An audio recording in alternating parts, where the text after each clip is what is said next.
It's time to grow your agency like a guru. Introducing Go Guru Pro.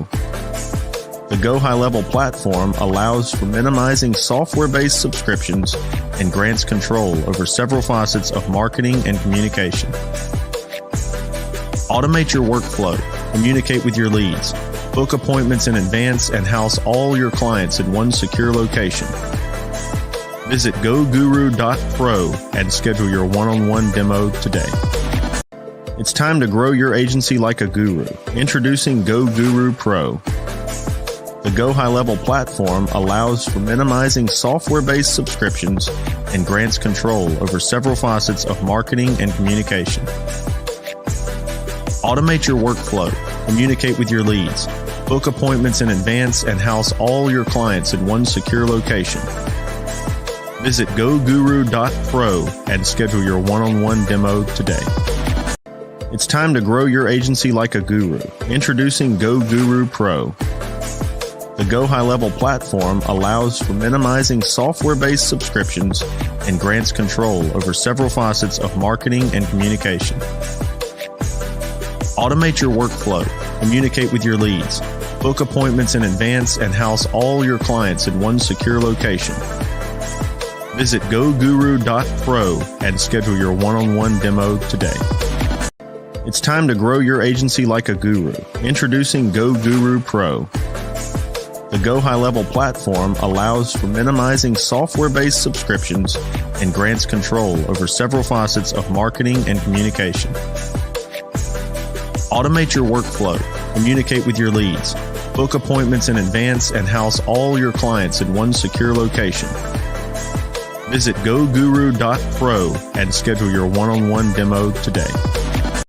It's time to grow your agency like a guru. Introducing Go Guru Pro. The Go High Level platform allows for minimizing software-based subscriptions and grants control over several facets of marketing and communication. Automate your workflow, communicate with your leads, book appointments in advance, and house all your clients in one secure location. Visit goguru.pro and schedule your one-on-one demo today. It's time to grow your agency like a guru. Introducing Go Guru Pro.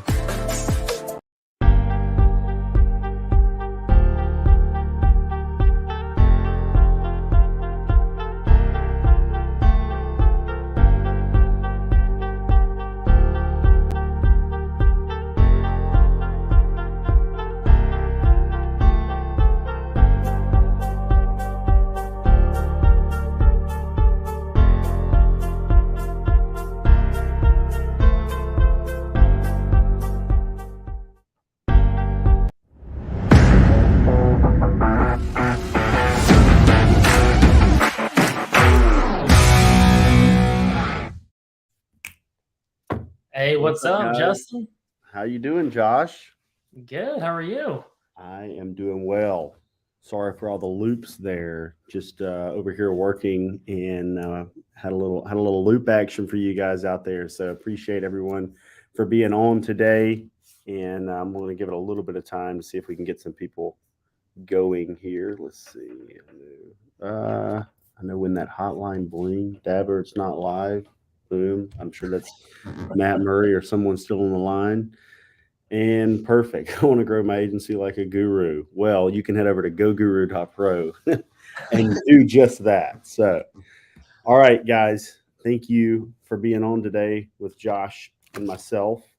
Please give us a comment for wherever you're watching this from. Write your town in the comments and also tell us what lead source sucks the most. Put that in the comments. What lead source is the most atrocious? That's what we want to know.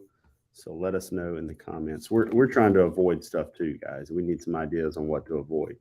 And that's what we're going to give you guys. So nobody likes wasting money. I found that out. No, wasting money is among the list of things I want to do the least. So, but I have wasted some money in my day. So, you know, if you try enough things, you know, if you throw enough noodles at the wall, something's going to stick, but a lot of them will. And somebody said that once and I liked it. And it's funny, like you test a lot of things, and I know you guys test a lot of things. We're testing a lot of things, and I like the conversation around leads because there's just so many things you can do that sometimes you wonder, like, hey, I wonder if I did this, and you find some losers for sure. So I'll be curious to see what people say is the worst sources.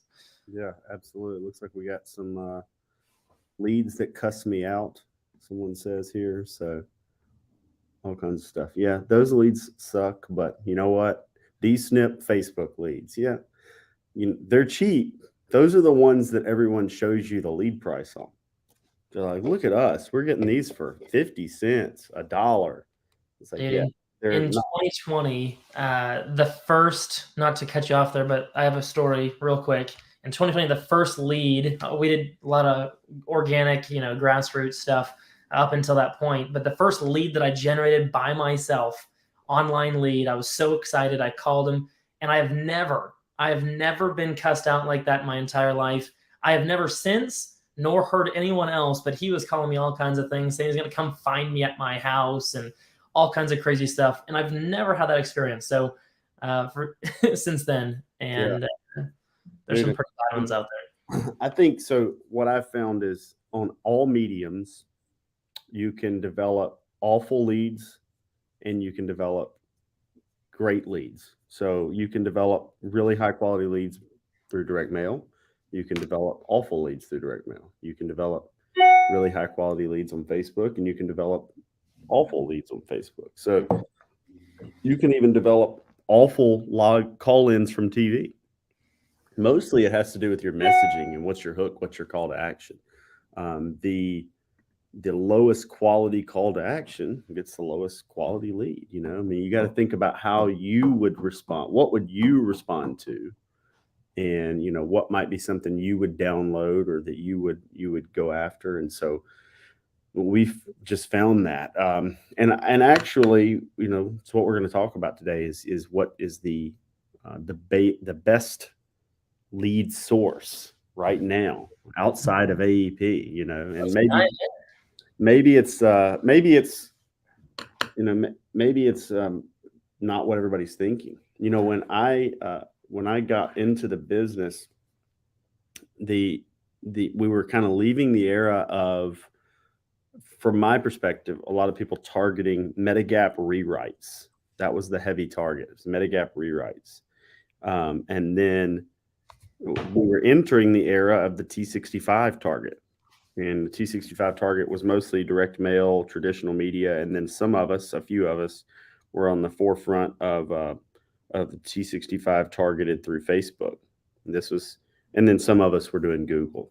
So I say some of us, not us. I wasn't, but I have friends that were. But we were heavily targeting T65. That's where we started moving into. I remember the first time I said it, I told my dad, I was like, I need to start targeting more T65s. He was like, yeah, I've never really targeted T65s. And I was like, what? It just didn't make any sense to me. He's like, oh, but the thought process at the time was everyone else is targeting people turning 65. And so I don't want to be there because that's where everybody's at. And so you'll come into the market thinking, don't target this demographic because everyone's targeting that demographic. But demo targeting changes based on that perception. So if everybody thinks that and they go a different direction. Now, recently we've been driven by this other concept, and the concept has been, there's been so much marketing money poured into the Medicare Advantage world that people started targeting the low-income subsidy Medicare Advantage. They were targeting the Medicare Advantage acquisition. They weren't targeting Medicare Advantage persistency or lifetime value. And that's why you see the reported numbers of those have plummeted. Persistency and lifetime value, which are directly correlated.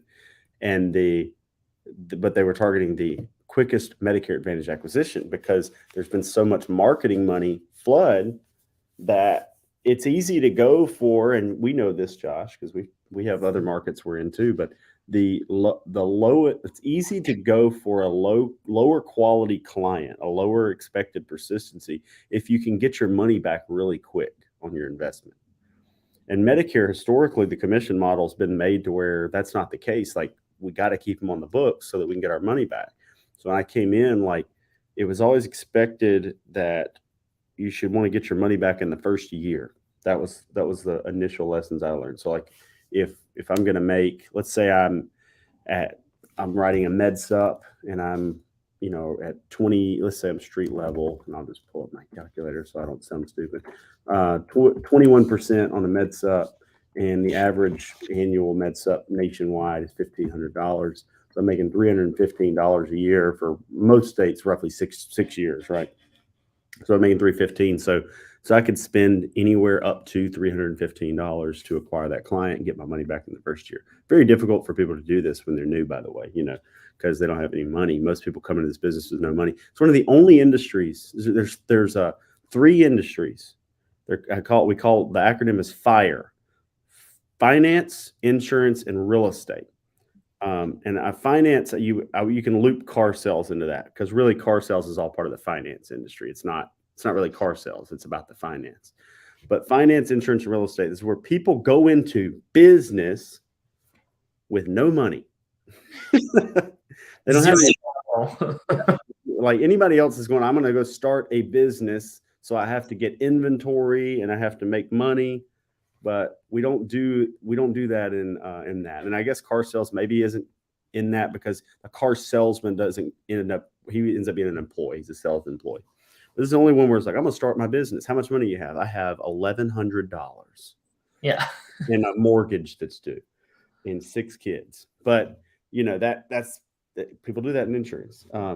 But first year people come in, no money, and they're expected to spend their first year's commission getting the business.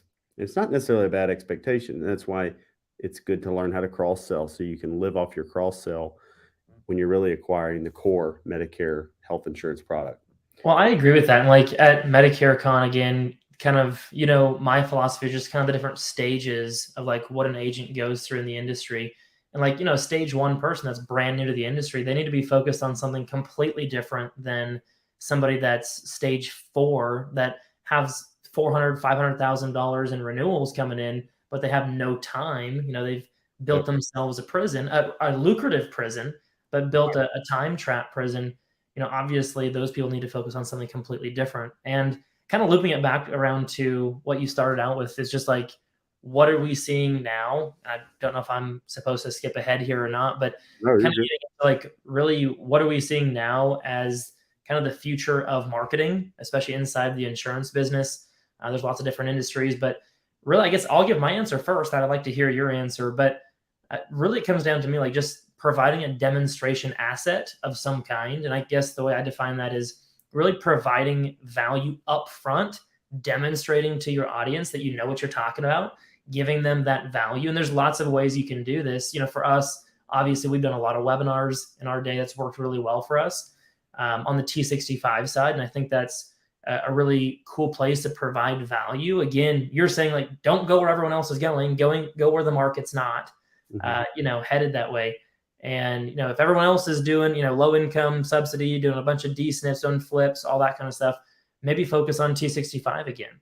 Yeah. That's something that you and I have never really left. A lot of people have left. And it's gotten better. And I don't know why I'm telling people to get back into it, other than I love crowding my own market, but, or maybe we're poised in a way to help people do that too. So we can profit off of helping other people achieve that. But, I mean, everybody, I think there was a period where a lot of people did get into T65, but then Medicare Advantage and the rapid expansion of Medicare Advantage pulled it away. I think everybody's about to get back into it. And I think, they should be in it outside of AEP anyway. However, we've had this market change where they reenacted OEP. So that created 3 more months of plan changes. And then the SEP market is ridiculous, because you have low income subsidy quarterly SEPs. And then you have all these FEMA and SPAP and LEC SEPs that, people are able to utilize and keep the same low income, low bar marketing going all year long. But, with T65, it's the quality marketing. And so I have just a couple of, stats that we've seen in our business at scale related to the T65 market. So number of products sold per person in the T65 market for us is 2.3 times higher. So 2.3 times higher, that's pretty, for us, it's pretty crazy. So in the plan swap market, whereas we might average one close to 1.5 products per person, we're having 2.5 times that in the T65 market. If you look at the persistency in low income market versus T65, our persistency in the T65 market is 27% higher than any sort of low income D-SNP marketing. Now, that's not compared to Medigap rewrites. That's compared to low income D-SNP, LIS, MA marketing, and which is going to come down. And one of the reasons I think that's coming down is the 48-hour scope rule is going to make any telesales related to that much harder to do. It could impact to some degree physical appointments too, depending on how honest people are about the dates they're putting on physical scopes of appointment. But another thing that we're looking at is, let's see here, a higher rate of MedSup enrollment in the T65 market, because T65 market's an educational market. And so go back to what you're saying, Josh, I think Gary Vaynerchuk called it years ago when I was reading it, the thank you economy. We've entered the thank you economy. And just so you know now, like the immediate reward for educating clients 10 years ago was really good, because we had entered the market where people were inundated with product ads and service ads and branding ads. And I think of the 90s as like the decade of brand. Like it was huge, with Coke and, I don't know if you've seen that documentary about the guy that gamed the Pepsi. It was like a Pepsi incentive deal where he was like trying to win the airplane because they said you could win a Harrier jet and the thing, but it was a kind of a joke, but it didn't say it was a joke. So anyway, you should go watch that, Josh. You'll like that. It's on Netflix. But that was the era of the brand. And then when the thank you economy came, it was very focused on entertainment and education and advertising. And education was really key because people are, they're rewarding you with their business. That's how they say thank you, is rewarding you with their business by you doing something for them.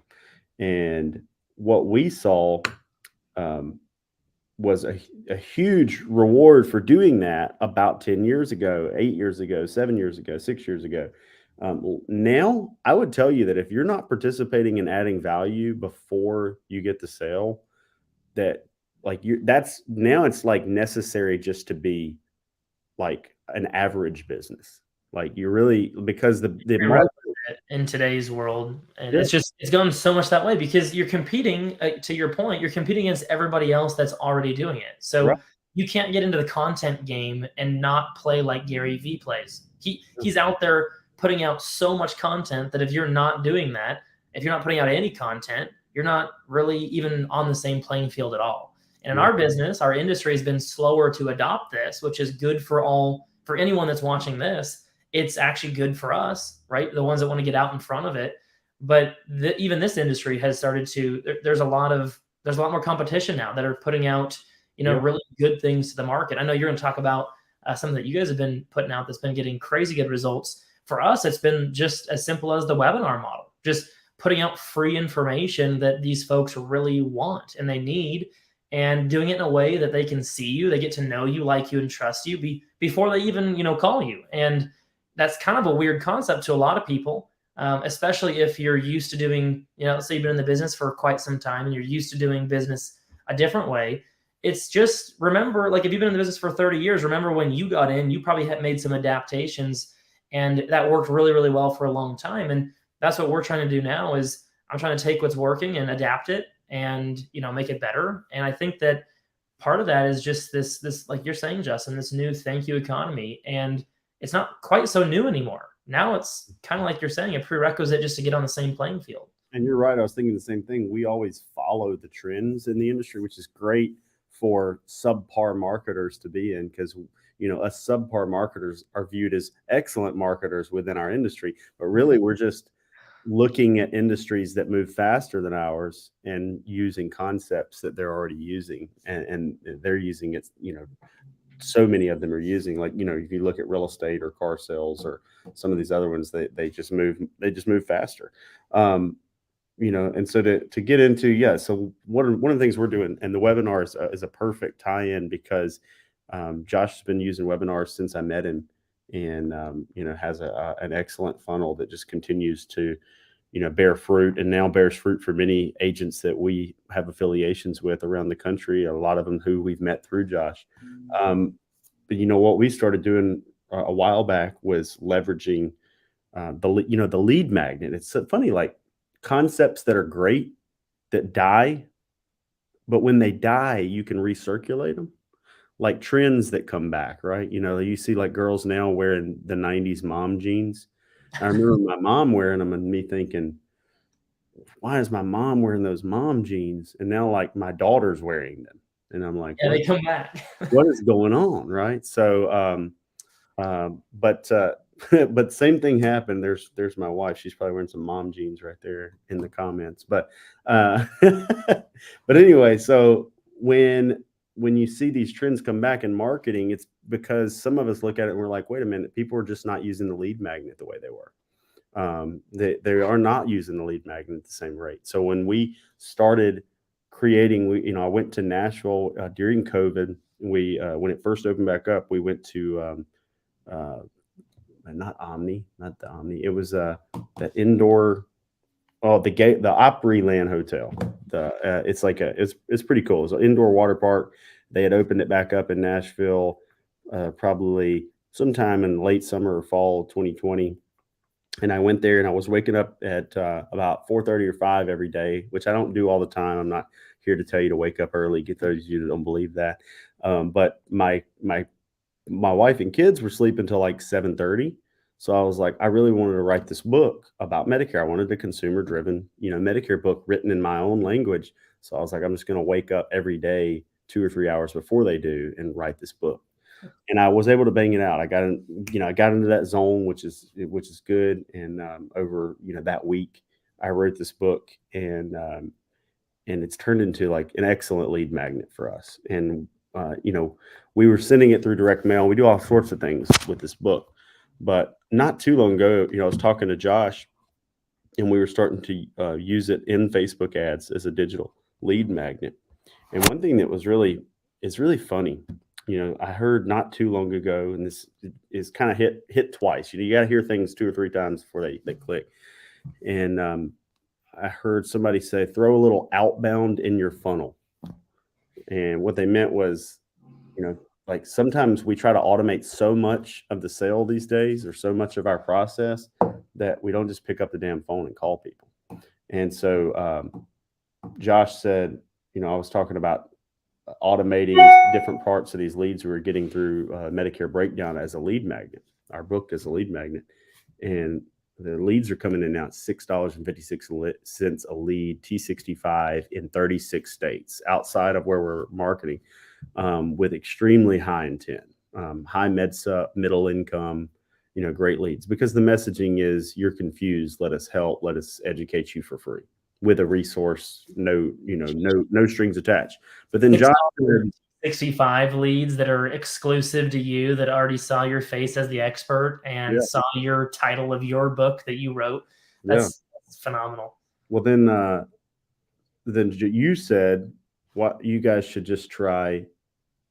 You should just try calling. You should just try setting the appointment right away. So I did. I changed the funnel, and I just said, trying to set the appointment as soon as they download the book, and it's worked. Like, it's crazy, like how it's not a complex funnel. It's setting the appointment, and if they don't set the appointment, call them. And the receptiveness rate that we've gotten to it, and I think it's the authority, like you're saying, of the book. Like, you can write a book, you can be on, and that's why we started, working with agents and white labeling, because some people just don't find the time or the words or whatever to sit down and write their own book, and totally, it's a gruesome process to write your own book. Like, that's why we did it. So for anyone that's watching, it's like 100%. Justin's pretty humble about it, but he shouldn't be. Just white label the book. Like, it's not, unless it's really something you want to do yourself and you want to do that, but there's probably a different topic that you want to write about anyway. I want to write a book. I'm actually currently writing a book, but it's not for Medicare folks. I just white labeled Justin's, and I don't know how many copies we bought, like 3,000 of them. I still want to get some more, so make sure we connect on that. But yeah, 100% it's worth it just to have your copy. I don't need to worry about how to phrase it, and just get it done. But it is kind of cool. I want to give something concrete really quick that you sparked something is the reason that works so well in marketing, and the reason that it's working so well, obviously for you guys, is you gave them like a value reason. Like it's something that I'm really big on, a value excuse. And I don't know, it's not like an official term. It's just something that I made up internally at our agency. Is like the question is like, what's my value reason or excuse that I can call this person? And it's natural that we're calling them instead of like, oh, this is, Robert at Josh Lustig's office, and I just wanted to see if you had any Medicare questions. They're always going to say no, like every single time. Who wants to just say, oh yeah, I have all these questions? Like it does not happen very often. But if you say, hey, I wanted to make sure you got that book that you opted in for. I want to make sure that it downloaded and didn't get messed up in your email somewhere. Did you see that come through, Miss Jones, or whatever? That's a lot different conversation. I'm just trying to follow up and make sure that they got what they wanted. Or for us, it's on the webinar side. Hey, I saw that you registered for the webinar and something came up and you weren't able to make it. I have the recording, or I could just give you a few notes right now, like grab a pen and paper, let's get started. It's a lot different conversation. You have a reason to talk about it. So I love that you're doing it with the books. I think everybody should have it. Number one response we get when we get on the phone with them, our agents are getting, and it's not me calling. They don't expect me to call. I wrote the book, so but if I did call, and this is because when we have had that happen, what they'll say is, "Wow, I really didn't expect you to call." So it's like even better, but they're totally okay with other people calling, because that's the way they think it. Same thing when they see you in video or webinar, and I'm sure you've seen that, like where people are like, they're completely okay with it being another agent. Oh, Josh totally. is really busy, like of course he has other agents calling me, but I'm sure they can't believe it. They can't believe it when you were the one on the phone. Like the first couple that I ran, first of all, I was shocked that it actually worked. I was not learning from anybody in the insurance industry about like exactly how webinars worked. I attended a couple people's webinars. I didn't invent webinars, but I went to a couple people's webinars that are in the insurance business. They're like 2 hours long. I'll just be honest, they were awful. I did not like them. So I went outside the industry and I was like getting some coaching on it. And I put it all together. It took me a long time to figure out, like piecing all these different, pieces of advice together. And I think originally you were using like 3 different pieces of software too, like at the same time. Like 6, like a texting software, an email software, a webinar. Now it's like one software platform that runs 90% of it, right? So totally, it's amazing what you can do through these, these platforms now. And I put it all together, and I hit go on the webinar. It was a pre-recorded webinar, so there's a tip for everybody. It's just a pre-recorded one that kind of halfway feels live, but I don't ever promise that it's live. I don't want it to be, a mistruth. But I hit play on it, and at the end, I fill my calendar up with 35 appointments, and I thought it was a glitch. Like there's 200 people coming to it. Yeah. I thought it was one person that filled it out 35 times. Somehow. Yeah, well, that was like a bot. I was like, somebody just attacked me. Like this can't be true. And there's people like texting in like, hey, I can't get on your calendar. Like it must be broken. I'm like, well, crap, it must be broken. Turns out it was just full. And like it doesn't always work that way when you launch something. Believe me, there's a lot of testing and iterations that have to happen. But it was just a cool thing. I called the first appointment, and they're like, oh my gosh, I can't believe this is really you. Like, this is you? This is Josh? And I'm like, dude, I'm just a guy out in Idaho that's a nobody. So, but it's that celebrity effect. It's what you guys have done so well with TV and the local branding that you've done, around your guys' space. It's the celebrity effect. It's that authority. And as you build that into your marketing, it's going to return to you in huge dividends. And it is the new thank you economy. Yeah, absolutely. Yeah. So we saw, just a couple of actionable items that I would hope people would write down that maybe if they don't know, first of all, leads suck. They're all good and they all suck, but I don't like the term leads. I've said that a ton because leads gets watered down. Like if you buy leads from somebody else, they're probably awful 9 times out of 10. You buy a first batch from a vendor and they're really good. They might just be tricking you with good leads and then sell you crap later on. I mean, but I'm not saying you can't work leads and make money. This is not what I'm saying. Like people can, but Marketing is better. Marketing. So we're talking about marketing. So it's all in the messaging. It's not the apparatus that like tricks someone into giving you the number. And then like when you advertise disingenuously or borderline non-compliantly, and then you get on the phone and it's not a high quality prospect, or if you're offering a bunch of free stuff and then you call them and they're not nice, it's kind of like, what did you expect? Like, I Yeah, mean, you can still do it if it's profitable. Give more power to you if it's profitable and there's, as long as it's not, immoral or anything. right. But you just can't, like to your point, you just can't expect it to be a super high quality lead if you're doing low quality marketing. Yeah, like the ACA market's on fire right now, and it's a lot of it's a market that responds to low quality marketing, and that's fine. And I'm not I'm not even going to talk about ACA today, but from that concept, like if you ever try to call a bunch of those people, like it's not the best people in the world. It's not. It's not. I mean, it's just not. I mean, we're going to help them all the same, regardless of whether they're great people or not.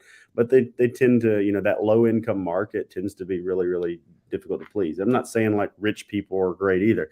My favorite market, middle class. I love the middle class, from lower to middle to barely in the upper. The lowest income group and the highest income group don't buy a lot of products. They're hard to satisfy. I would take the high income over the lowest income, but we write them all. Like, this is not, I'm not saying I don't help somebody with a DSNP. I don't help someone with the ACA. We want business first. But if I'm going to market to the highest, most profitable group of people, and the group of people that appreciate our services, aren't going to berate my staff, that kind of stuff. Middle income, they don't expect anything for free, or they're great people. Well, And they that's have like work ethic and like values, like oftentimes, because it's like, I eat what I kill. Like normally that's the kind of attitude that they have. And some people on the opposite sides of those spectrums don't. I guess a really clear action item, just for anyone that's watching this right now and taking notes, a clear action item would be, who is my ideal client avatar, right? Like, who is my ideal client? If I could just go out and choose 100 people to become clients of mine tomorrow automatically, who would those people on average be, and what would they look like? Because yes, we're going to help everyone that's low, below that, and everyone that's above that. And income's just one variable. Like, there's a million things you could talk about. But yes, we're going to help everybody to a certain extent within reason, right? But who are we going to target in our actual marketing? I think is a really valuable thing that most people don't think about. For me, I'm very particular. Like, I have for T65 marketing, I have this vision of this couple that are 64 and a half years old, not 64, not 66. Now, do we write everything? Yes. So like, my target of who I'm, really looking for on advertising is 64 and a half, retired. They're sitting down on the couch at 11 a.m. in the morning, drinking coffee, talking about their life, a husband and a wife or whatever, and just a normal family sitting there. And I like that image because now I can start to use that in my marketing. Okay. Yeah. For example, on our webinars, here's a tip, write it down. We don't do them at 6 p.m. at night when we do T65 webinars, and we don't do them on Saturday. I've tested it. We get a ton of working people that are going to be not retiring soon. We get a ton of those people in the evenings and on the weekend. Our cost per lead goes down. We actually get a lower cost per lead nights and on the weekend if we run webinars on those time slots, because more people sign up because it's easier. Right. But we get a much higher cost per acquisition because our ideal client is not the one that's working for the next 5 years, because we can't really help them sign up for anything. So it's still nice to help them out. It'll still come back around for us. But I don't want to target those people. They are working at 11 a.m. So we always do 11 a.m. because just commented, how do you target if they're retired? But you see how he wasn't targeting an interest. He was targeting it, when are these people going to be free? And if they're retired, they're more likely to be free at 11 a.m. on a Tuesday than, if they're working. So perfect. And I mean, yeah, like you said, we've done dinner seminars, and if you fill them, we do evening dinner ones, and you do fill them up with a lot of people that are working, that are going to continue to work. Another thing that I was hit on is, as you hit that T65 market and you're educating, which, I was at the Aetna NMO rollout in Florida in Key West a couple months ago. And Ty Woolridge, who's the president of Aetna Senior Supplemental, said, we've been beating that drum for a long time that 10 to 11,000 people are turning 65 a day, but it hasn't changed. Like people had kind of quit saying it. It's like, oh, everybody's been saying that, but it's still true. So it's like that hasn't slowed down. And I thought that was interesting when he said it, but when we get these leads, right now, one of the things that we think is, most important is being able to reach out and contact right away. So we're, beating that same drum of automation. We're automating the immediate response. We're sending them exactly what they asked for. We don't make them talk to us to get what they asked for, because I think that's where you start to irritate your high quality customers, is like pretending like you're giving them something and then calling them to give it to them. Just give it to them, And then when you did what you said and you follow up with another automation, asking them to set an appointment, or you call them, they're more likely to do business with you, in our opinion, because we're further into that thank you economy than we were a decade ago. Also, go ahead. I was just gonna say, to back up on that message right there, text messages for us, just to reinforce what you just said, there is one text message that is, it's like a famous text message to me, because it doubled the amount of appointments. I mean, it's a couple percentages off, but for all intents and purposes, it doubled the amount of appointments that we got because of one text message, one idea. So like, it's not just the automation behind it, but it's understanding like, what do you say in that? And, start testing things and developing like what language is responding, what language is working, because I'm getting good feedback from the customers, from the market. And once you start testing enough of that, all of a sudden it's like, okay, I'm starting to speak their language. I understand that I said these 5 messages, literally not getting any good responses, but these 2 over here, I always get replies to, and I get a lot of appointments. And you start honing in on that kind of stuff. And anyway, I could talk for hours on that. I just wanted to say, like, I 100% agree with you on that. And the automations are very important.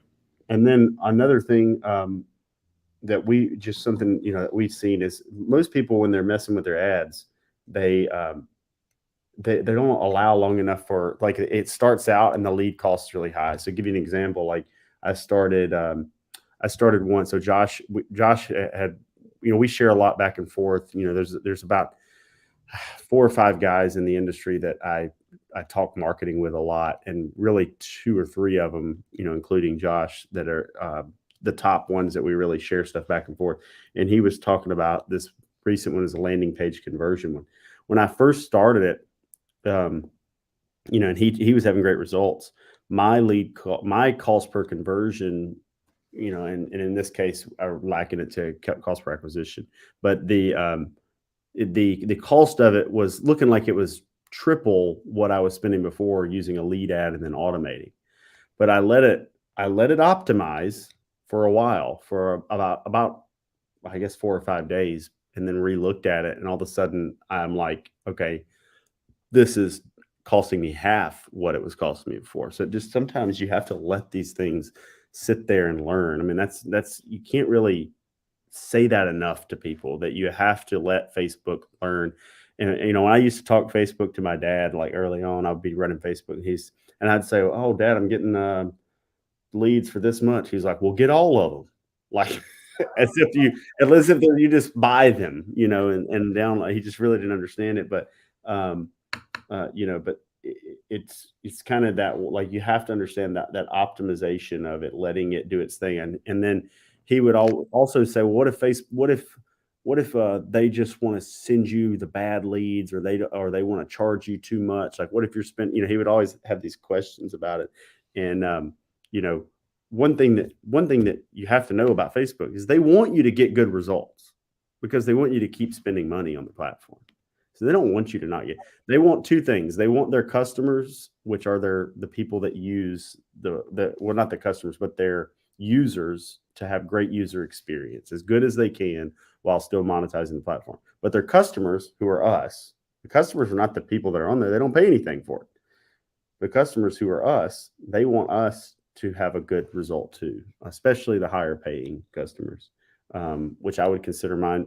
In the grand scheme of things, I'm sure I'm somewhere in the middle because there are people spending hundreds of millions on there, tens of millions on there. So well, that's why it works. And it's like marketing, since we're on the subject of it, I mean, marketing is interesting because there's really two pieces of it, in my opinion. Like anybody, you can just go buy like a fly-by-night Facebook, ad course. And if it's good as a fly-by-night course, there's like terrible ones that give you nothing, like teach you literally nothing. And there's other ones that are getting results for customers, but are still bad because it's just copy paste. Like it's just copy paste this ad. Well, unfortunately, the copy paste this ad, it works for a little bit, but then when it breaks, you have no idea how to actually go out and fix it or to evolve with the market. You didn't actually become a marketer.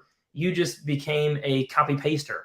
And when the copy paste no longer works, you have no idea how to do anything. And so, like, I guess that's like why we go to these seminars and conferences and things like that. Is it's all about how do you learn how to be a master marketer, and it's all about frameworks.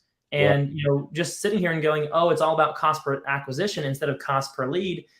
That could take you a long time to figure out on your own. But like that's one little thing is just literally focus on the cost per acquisition. You got to let it optimize over time for a little bit to even see your results and start making decisions based off that data. And as you learn more of the frameworks and more of the education behind it, you can create your own advertising and really bring that marketing in-house. And when the market changes, you can evolve. And I guess that's why I'm so passionate. That's why I love going to Medicare Con. That's why we're hosting the Thrive seminar out in Nashville. Right. It's just almost like, how do I get the knowledge so I'm in control? I don't know if that resonates. I'm sure it does with you because it definitely resonates. Not that normally it resonates to more people than you think, but the same thing. Like and that is why we partner with people like Josh, and we do things like Thrive in Nashville because it's going to be a good way for us to give back value, share value, build relationships, and then we build our businesses in a way that we can, provide that same value to agents using the Think You economy. And then some of those agents will do other business with us in ways that, will hopefully help them more and more, but will also give us an opportunity to showcase our skills on the front end. It's why we do things like this, where we're putting out value so that hopefully when there's something that we can help with, not everyone needs to white label Medicare breakdown. Not everyone needs to come to Thrive. Not everyone needs to come to Medicare Con. Not everybody needs blah, blah, blah. But more people than show up probably do, because of some irrational fear, because of some FMO saying that's just a recruiting event, and thankfully anybody that came to Medicare Con or has gone to Thrive knows that it's not a recruiting event. The fact that some people go to those events and meet someone and leave an FMO every now and then has nothing to do with those events being recruiting events. It has everything to do with someone is providing value. And it's not even like, I know with Josh specifically, Josh won't appoint agents. He's referred some to us that we're looking for a home. But it's, but even like he'll tell you, I mean, any event we've been at together, I'm not over there saying you should come to our hierarchy. I don't want everybody in my hierarchy. You don't. First of all, you don't have time for every single person in the world. And again, you have a very specific, person that you can help. Like our Thrive seminar, like you said, it's not for everybody. It truly isn't for a brand new agent. Like we talked at Medicare Con, those stages, I know I keep going back to that, but like it really is for people that are stage 3, 4, and 5, like, and maybe late stage 2. So people that are already making really good money. Because the marketing strategies that we're teaching, and it's very in-depth in the 2 days, but in those strategies, you need a little bit of money behind you. It doesn't take tens and tens of thousands of dollars to start, testing and implementing, but you can't be on a shoestring budget and say, oh, I have $200 to market.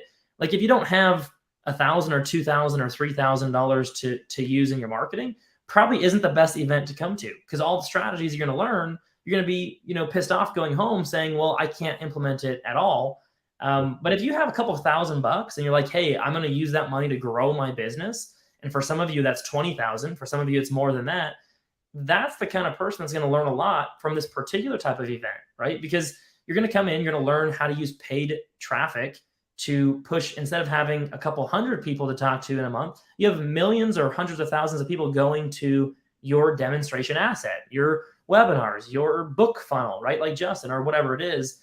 And I think there's a big distinction there. So when you get on the topic of events, and I know there's been some people on Facebook spouting off about events or things like that, you just got to know, what are you going to it for? If you're going to a 5,000 person event, you're probably going to go get motivated, first of all. And I think that's still a value. I think you need to go get recharged. You're going to network a lot, and there's fantastic networking at some of these bigger events. And you're going to get exposed to a ton of ideas, because there's a lot of really great speakers that give you a flavor of what they're doing. And that's a vital thing in the industry that we need. Otherwise, I wouldn't have sparked any of these ideas, and like went and started researching them and saying, hey, how can I learn more about that? Listen to Jeff Root talk at Medicare Con, for example, and I didn't have any thought about some of those strategies at all. And we're currently focusing a bunch of effort on going out and implementing that. I wouldn't have known if Jeff Root wouldn't have talked. And there's other events that are more in the weeds on a couple topics, like Behind the Agency for you guys, Justin, or like Thrive for us. So just wanted to kind of chat about how I see the events in the industry. And if you go in not knowing what you want to get out of it, then yeah, you're probably not going to be happy. But if you go in knowing exactly what you want and you choose the event that's going to accomplish that for you, how could you not get the value? That's just my 2 cents. I see it the same way. And, I mean, Thrive Nashville too, a $250 seat is, barely covering, if even covering the cost of the event. We love to get in there, educate agents. But for us, it's about filling the room with people who want to better themselves, that we can build the network with and find the people that we can really help, that are really open to being helped. And it's crazy, the ones that are open to being helped, the ones that have been helped a lot, and really take to it and really pour their own, budget and time and energy into it. And when I say budget, I don't mean budget to us. I mean, really, we're not out there charging for like crazy amounts of money for a lot of that stuff. But the putting their budget towards their ad spend, budget towards a marketing plan, and then getting the support of people that have made some of those mistakes and done that. So I'm, excited to go to Thrive. I've sent people from my team to Thrive. I haven't gotten to one. I watched a virtual Thrive, but I haven't been live at one. So I'm excited to be able to present and add some value, but also to participate and hang out with some people in Nashville. It's one of my favorite cities. It's the only direct flight from Tupelo. We get to go to Nashville. It costs me about $45 for a ticket. So that's a very convenient place to go, right in the middle of the country. So it should be a great one. If you haven't been to Nashville, it'll be a good time. Also on the white labeling of the book for us, that's been a great lead magnet.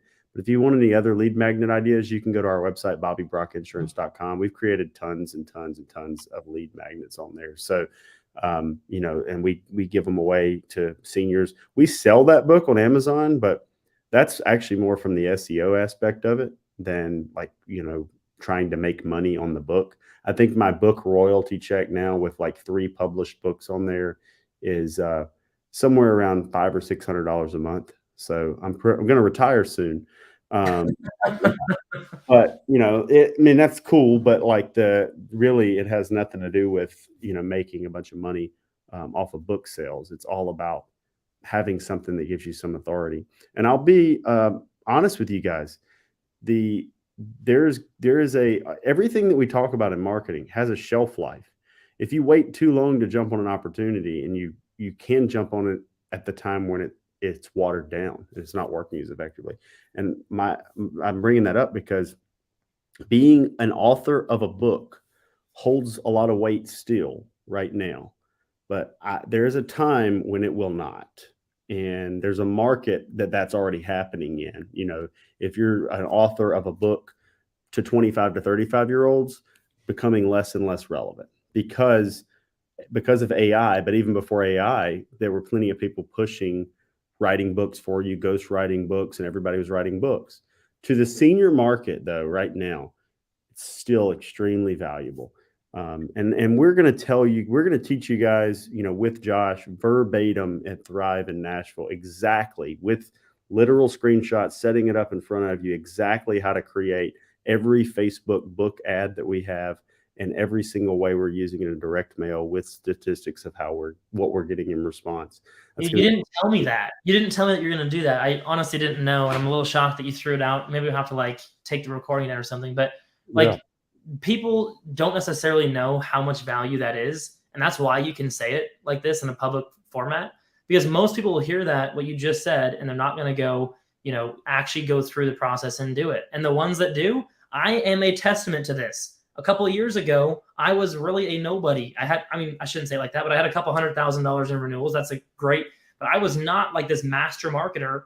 And I have made millions of dollars and will continue to in my lifetime because of things that you have said, Justin. And I just wanted to publicly say, like, I'm extremely grateful for our relationship. Obviously, I'm in your hierarchy of things, and just because I wanted to, because I really enjoy your guys' style, I just want to say thank you. Like, my goal is to help as many people as we can do the same. And it's like, you might think it's a small little thing, or somebody might think, oh, that's just a small little comment. Those small little comments, if you actually implement them, are worth millions of dollars. At least that's what it has been done for me. And so just want to say thank you, Justin. There have been things, and I've credited it to, there's stuff that you've said that's helped me tremendously too on the back end, not even just from making money off of you because we have a hierarchical affiliation, but just off of things you've told me. I mean, just like me talking about that landing page conversion change. I see it working, and I'll keep you updated, posted on how but the progress so far is looking very attractive. And it's funny, it gave me the confidence to do it because I'd been thinking about doing it, but I had shied away from LPC campaigns because I had issues in the past, and using the lead ad was a way to get the data without that. But now I'm like, shoot, this is actually reducing the calls. So, but then on, the same front, Robert Bache and some of these guys that, Jagger and people that have told me little things that lead to big things. So, it's always piecing together. So when we say something like allow 72 hours for an ad, minimum for an ad to optimize, think about that. Like, maybe put that as a timeline. I'm going to put a clock up every time I throw an ad up. Don't even look at it for the first 72 hours. Set a budget that you can completely ignore for 3 days, and then go back and look at what it did over that 3-day period, and then compare that to what it did in the last 24 hours. And then if it's like, okay, this is acceptable somewhat, or maybe it's moving in the right direction, wait another 72 hours and look at it again, and then compare what it did today, yesterday, over 7 days. And, always like crunching that data. Is it getting better? And then eventually, is it getting worse? Because that happens too, so we're always having to look at the set and just make sure we're moving in the right direction, or that we're in an acceptable range. Ads approved by CMS. Facebook ads approved by CMS.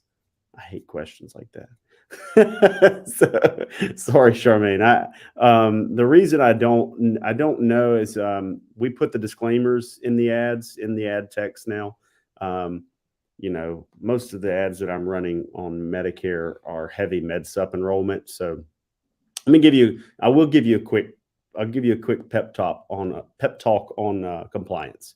Compliance is about to wreck this market.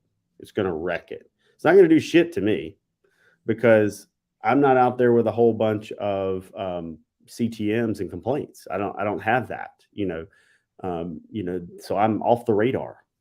But these big groups that have a whole bunch of CTMs and complaints, or heavy percentage, I can tell you, Humana, the red flag is raised when you have over 7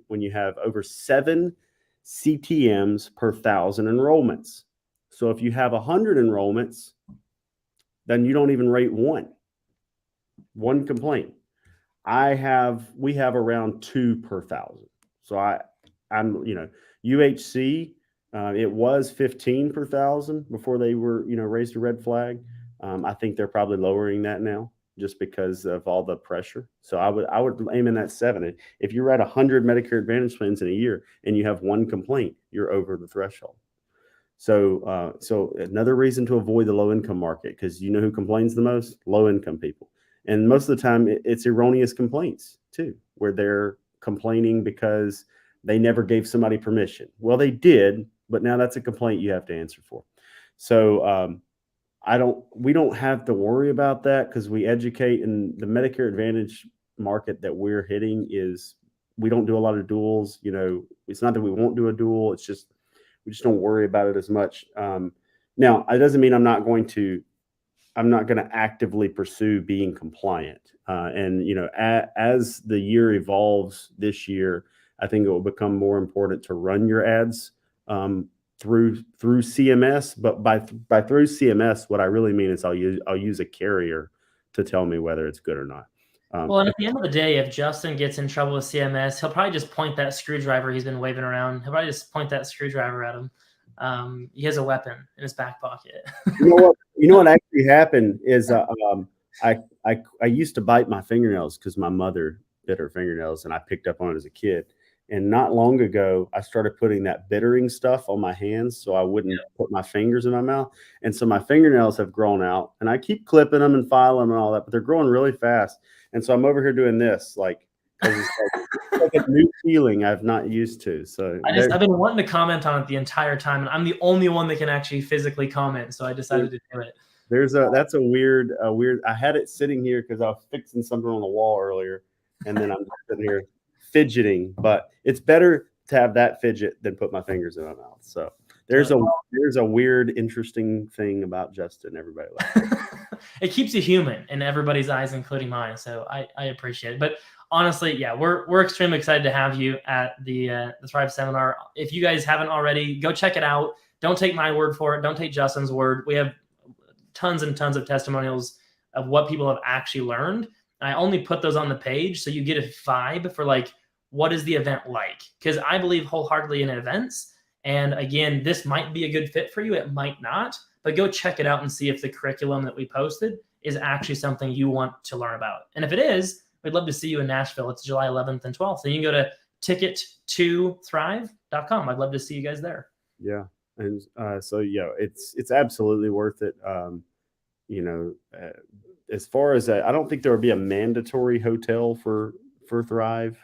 Do we have where we're actually finalizing that tomorrow? They actually sent me a contract today, so we'll be announcing it to all ticket holders via text and email. So, and then you can get your obviously Nashville 11th and 12th. So you can get your plane tickets booked now. Definitely is going to be there. We have the venue. We just haven't announced it yet.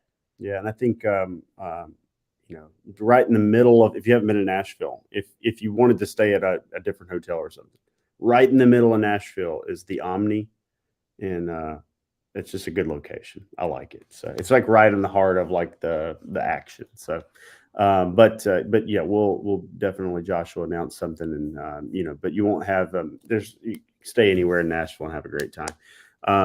So awesome, guys. Well, I don't want to keep Josh much longer. I know we're all going to get on about our business, but if you guys need anything from us or have any questions, obviously I've been running it in a banner at the bottom of the screen the whole time, but you can go to ticket2thrive.com, and then there's a longer link that goes straight to the white label book we're talking about. But you can just go to store.justinbrock.com and then click the all products. You'll find that on there. And hey, we want to help you guys with all kinds of stuff. So let us know how we can help. Love to see some of you guys the following week after Thrive. Just make a vacation out of it and come down to Behind the Agency in Tupelo as well. You can do summer. Just got to convince your significant other that you're going to spend the summer on the Natchez Trace Parkway in between Nashville and Jackson, Mississippi. It might be a tough sell, but if you start in Nashville, that's a little better than Jackson. Actually, don't go to Jackson. Come to Tupelo and then go home. All right, guys. Hey, thank you so much to Josh for taking the time on here. I hope that we gave away some good information here. Would love to see you guys at Thrive, and we'll talk to you guys soon. Thanks, Justin. Appreciate you as well. We'll talk soon. Yeah, brother. Talk to you later. Bye.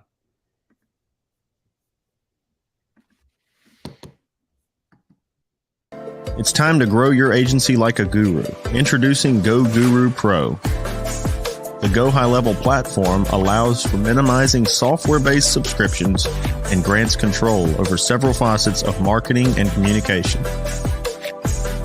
Automate your workflow, communicate with your leads, book appointments in advance, and house all your clients in one secure location.